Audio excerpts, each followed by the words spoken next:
Good afternoon, good afternoon, good afternoon, everyone. Welcome to another episode of Spilling Tea. I'm your host, Tiffany Daniels, and yes, we're going back to that horrible world known as the JRC. But before we do, a few of the usual disclaimers.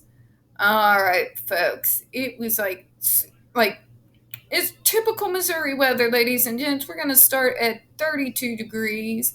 We are going to stay 32 degrees, and then out of nowhere, come about 4 o'clock, we're just going to jump up to 90 out of nowhere.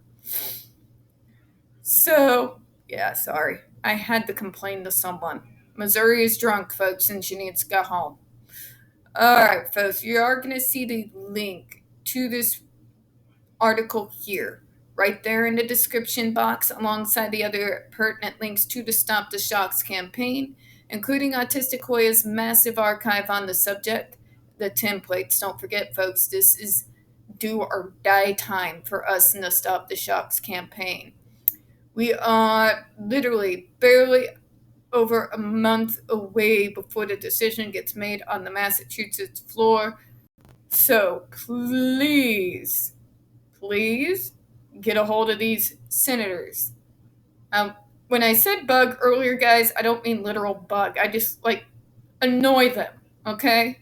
Annoy them until they cry for their mama. Alright, and we also have the ever-present self-explanatory change.org Shut the Judge Rotenberg Center Down petition. When we talk about the JRC, folks, you're going to hear vivid descriptions of and catch clips of surveillance footage of people with disabilities being tortured and abused. If you got young children present, please use your headphones, alright? It is 5:14, folks. I am exhausted. I'm pretty much exhausted all the time. Especially about this time of the day where all the caffeine starts wearing off and I start not speaking coherent sentences. So if I stumble over my words, my apologies in advance, alright? Okay, we're going to where we left off yesterday in the unexpected spaces of confinement, adversive technologies, intellectual disability, and the bare life. Alright, the JRC as the camp. Trigger warning regarding graphic descriptions of abuse, neglect, and death in this section. Alright, folks, I'm going to have to,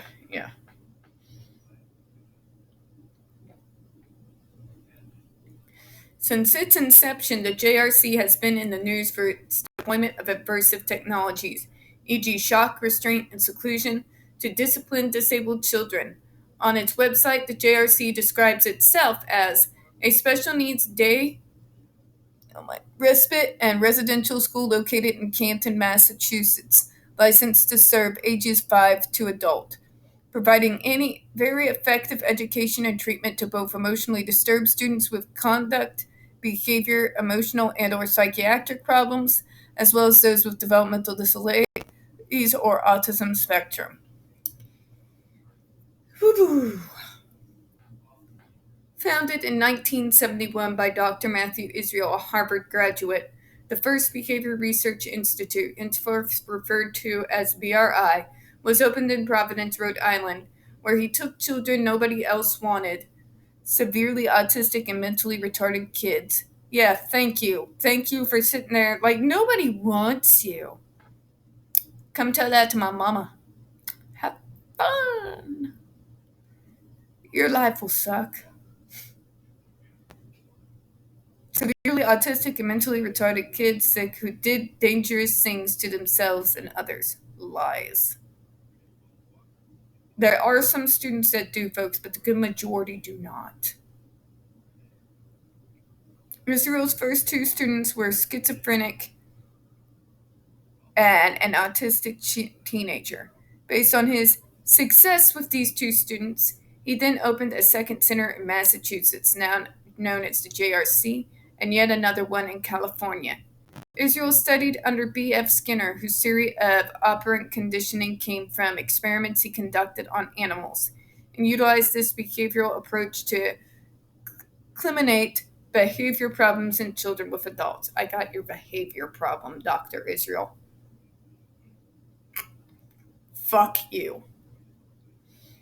You are a psychotic bastard who in my eyes is no fucking different than Joseph Mengele.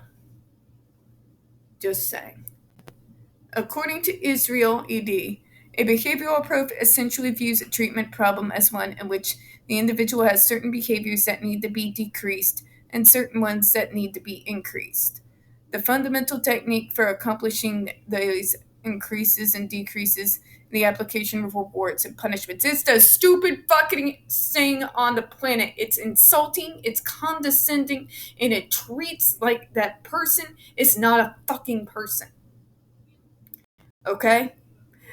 Rewards and punishments do not work, people. And why do they not work?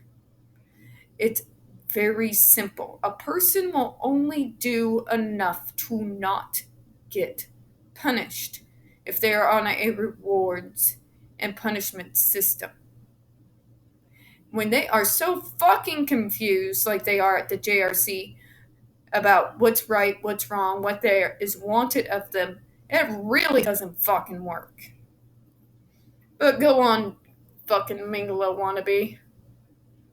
Although Israel claims that his center focuses on positive reinforcement, my fucking ass, and that punishment is a last resort, bullshit.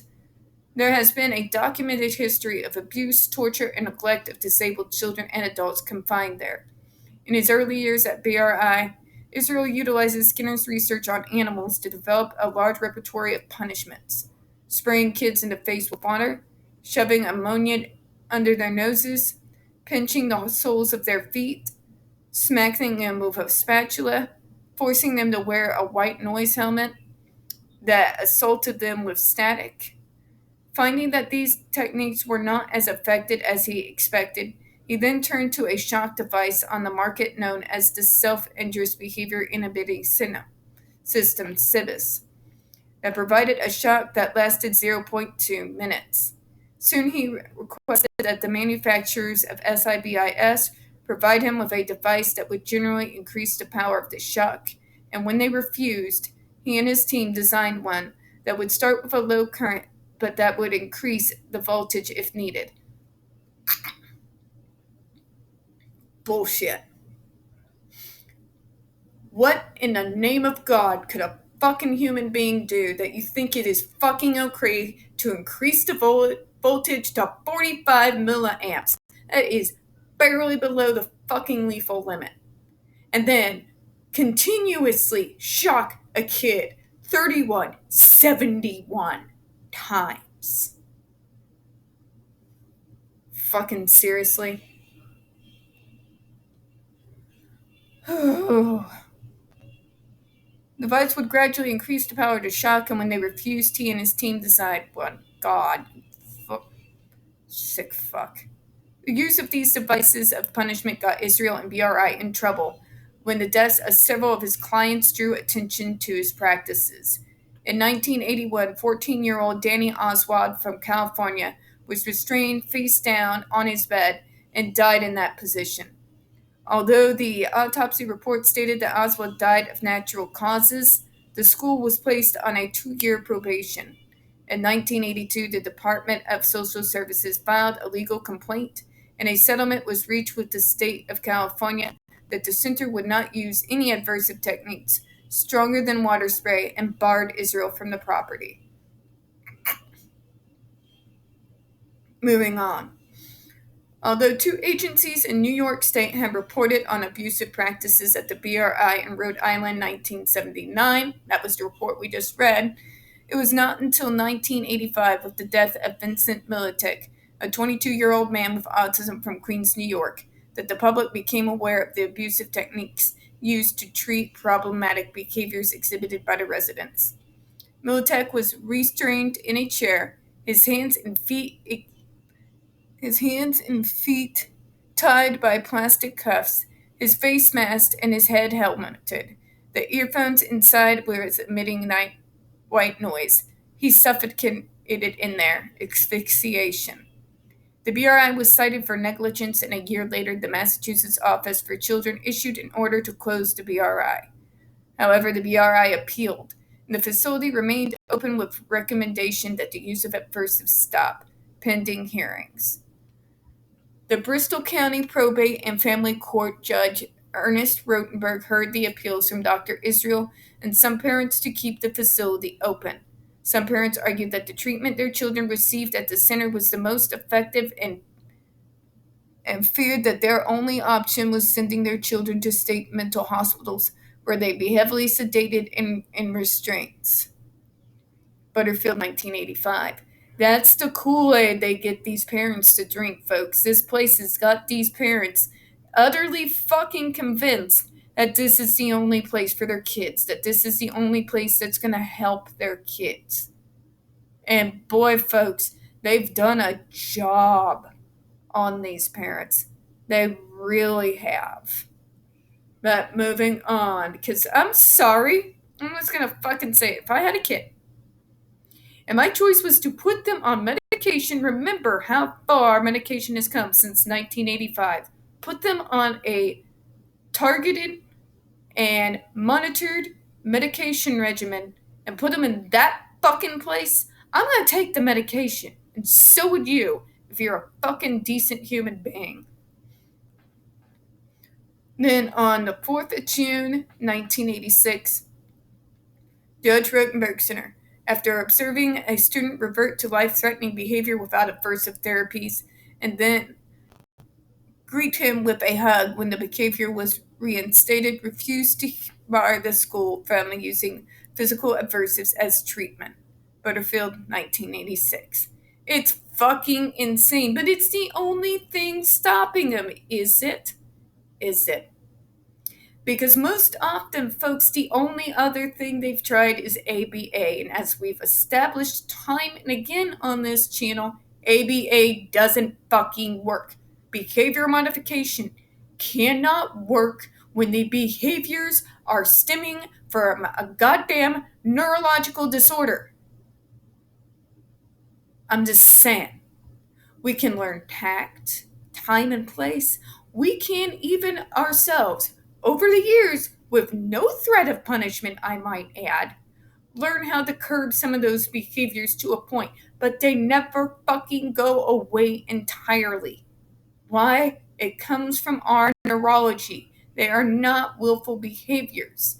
The best way to stop either self-violent behaviors, which I've had those, I've talked about them before, or the meltdowns, is to learn the fucking triggers behind the behaviors and provide reasonable accommodations accordingly.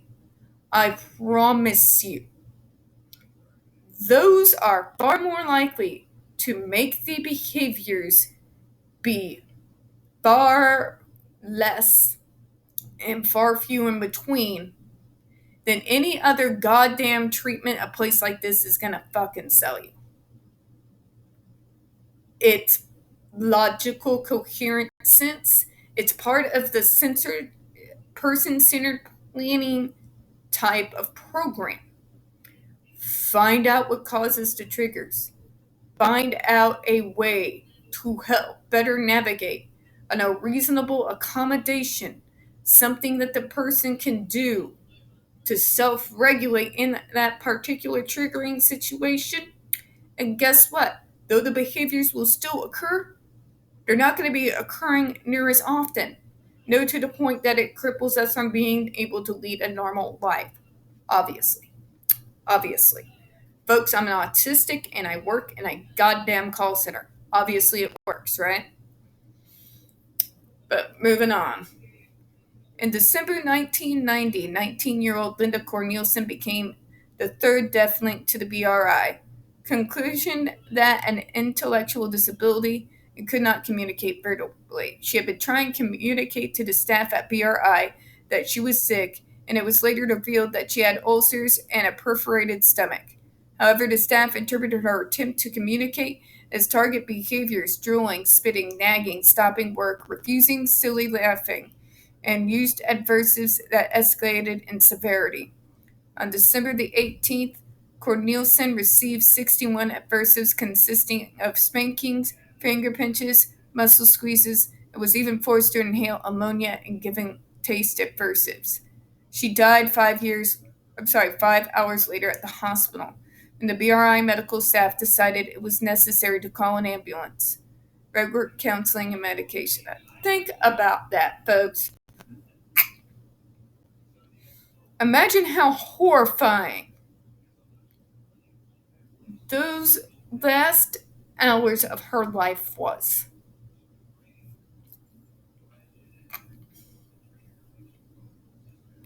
I think about it a lot. The Disabled Persons Protection Commission and the Massachusetts Department of Mental Retardation, DMR, found after an extensive investigation of Corneliuson's death that JRC, BRI, direct care staff, nursing staff, and administration, as well as several specific staff members, took actions that were egregious and inhumane beyond all reason and constituted not only violations of the legal standards, but violations of the universal standards of human decency. Budrich Counseling and Mediation, 1995, para 2. I would like to know why the fuck that wasn't the minute that it got closed down. Don't you? You have a judge in Massachusetts calling it inhumane beyond all reason.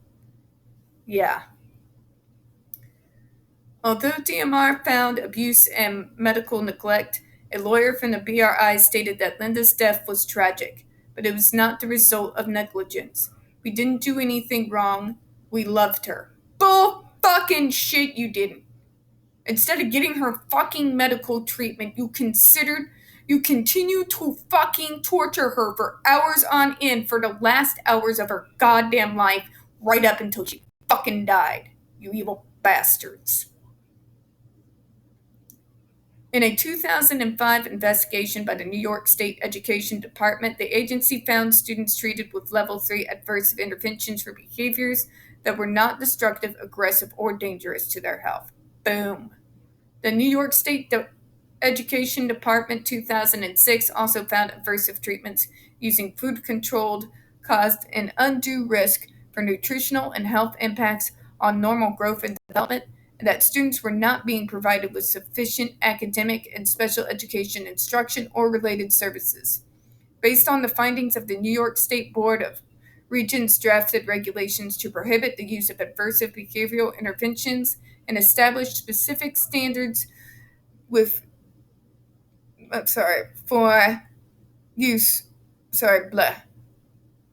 treatment after the year 2009. However, children currently receiving treatment would continue to receive Level 3 aversive after 2009. God help us. Hold on, folks. Sorry, computer. In April 2012, a malpractice suit filed in 2002 against the JRC by Andre McCollins and his mother, Cheryl, finally went to trial, where the judge permitted the video evidence of McCollins receiving treatment at the JRC.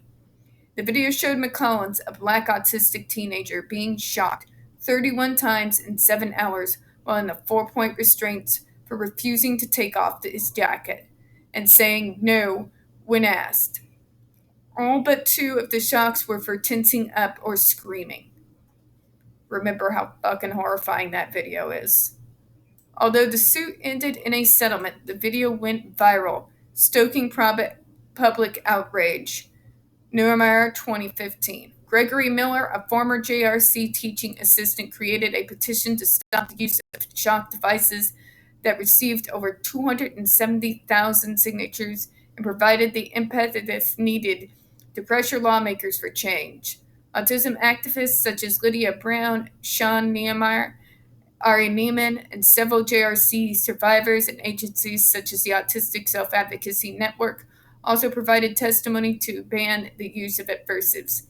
In a letter to the FDA, Miller 2013 wrote, "I am guilty of carrying out some of the most terrible, torturous crimes against helpless and nonverbal students. The nonverbal students cannot speak of the horrors to which they are subjected at the JRC by well-meaning staff like me, or tell their nightmares from watching their classmates get shocked."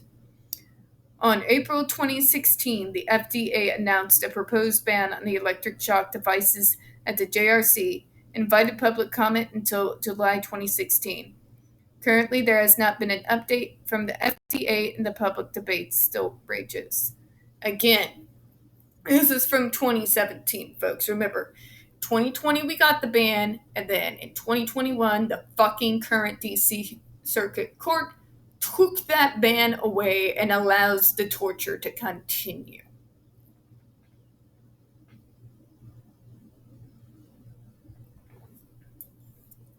So, some facts being spit out here. And the debate here's my question: how is this a debate? That is what has blown my mind since I became a part of this in 2008. How in the name of fuck is this a debate? Just read the reports, go over the evidence like we have, see the videos, listen to these victims talk. My God, look at Jennifer Masumba. The difference between now and when she was at the JRC is literally night and day, and this has been confirmed by her own family members. Her own family members, since she left that place, the only place that could help her, and has gone to the program she's been on literally ever since for over a decade. The difference is night and day, folks. It is literally night and day. I do not understand to this day, after being in this fight for so long, how in the hell this is still a debate. But that's why this paper is so interesting. I want to get into the mindset of the kind of individuals that would debate in favor of the JRC. I want to know why. I want to have an understanding.